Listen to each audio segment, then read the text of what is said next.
Hello? Ladies and gentlemen, can I please have your attention? Welcome aboard Frank's Magic Bus.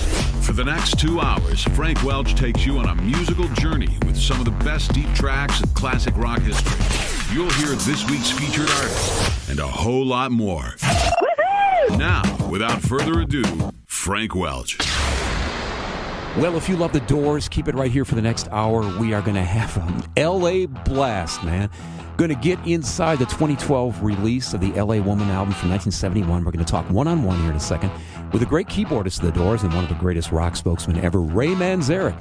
Ray returns to the Magic Bus just to focus on L.A. Woman. There's an extra disc in this 2012 release, songs that never made the cut that maybe should have been on there, alternate versions of their hits like Lover Madly and The Wasp, and of course maybe their biggest epic song of all time, Riders in the Storm. Wow.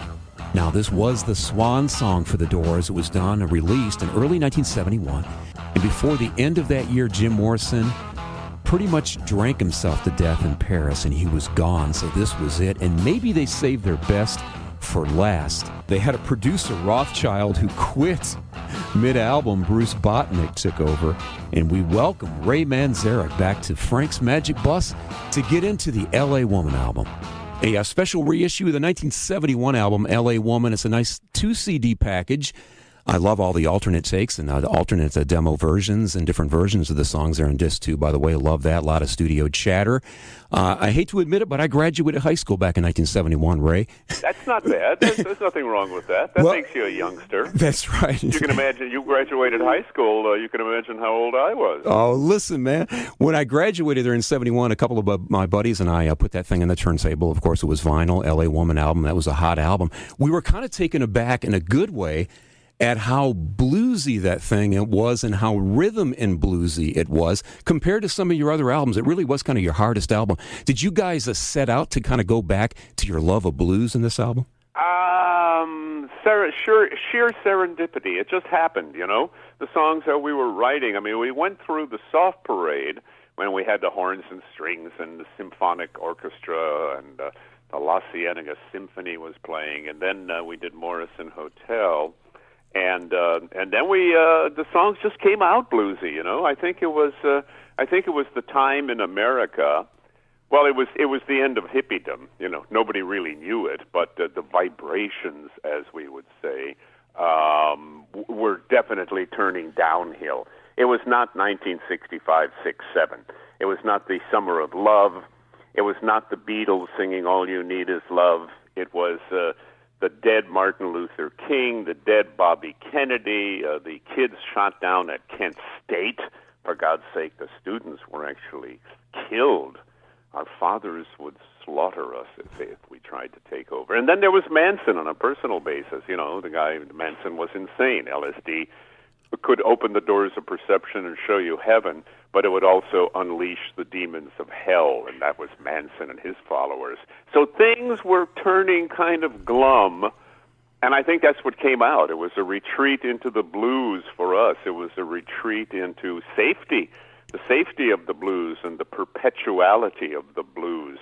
Jim and I grew up listening to the blues. He was in Florida, I was in Chicago. We were blues cats, and so was Robbie. And Robbie played the beautiful slide guitar, that old country blues from the 20s and 30s, jug band blues. And man, it just came out. It was the tenor of the times. We loved it at the time because, like you say, you know, in the summer of 1971, everybody was grabbing their James Taylor and Carole King albums, grabbing their granola, and heading to the woods, right? That's about it, you know. Well, you know, ultimately, Dorothy and I, my wife and I, have done the same thing. We're not in the woods; we're in the country.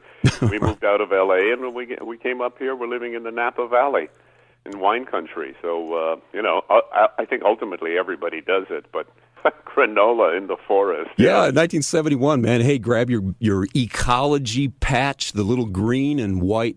It was called ecology then, you know, and you'd put the patch in your blue jean jacket and head out to the woods. Well, that was San Francisco for sure, man. You know, it wasn't.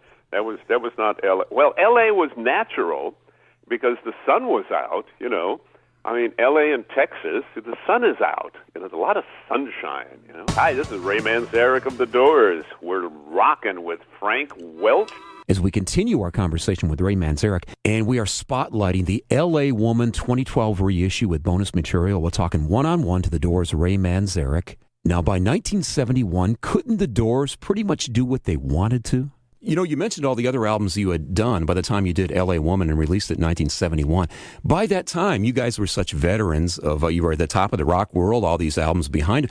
Did you kind of feel like you had nothing left to prove at that time? None of it was a matter of proving anything, because after, after the first album that had Light My Fire was the number one song in America in the Summer of Love, 1967. So, proving it was all over. Now the challenge was to continually find new avenues of creativity for the band.